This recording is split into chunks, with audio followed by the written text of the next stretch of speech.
جرمنی نے ترکیہ اور شام کے زلزلہ متاثرین کو جرمنی میں عارضی رہائش اختیار کرنے کے لیے ویزوں کی فراہمی کی پیشکش کر دی ہے۔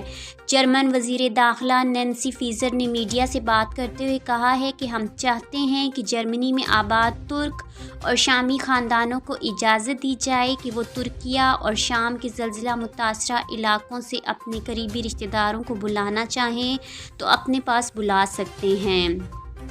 انہوں نے بتایا ہے کہ یہ کام روایتی ویزا کے طریقہ کار کے تحت ہی کیا جائے گا، لیکن ویزا جاری کرنے کا عمل آسان بنایا جائے گا اور یہ ویزا 3 مہینوں کے لیے کارآمد ہوگا۔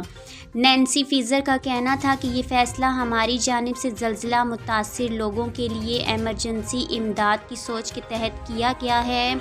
جرمنی کی جانب سے یہ فیصلہ ترکیہ اور شام میں 6 فروری کو آنے والے زلزلے سے لاکھوں لوگوں کے بے گھر ہونے اور اموات کی تعداد 29,000 سے تجاوز کرنے کے بعد کیا گیا ہے۔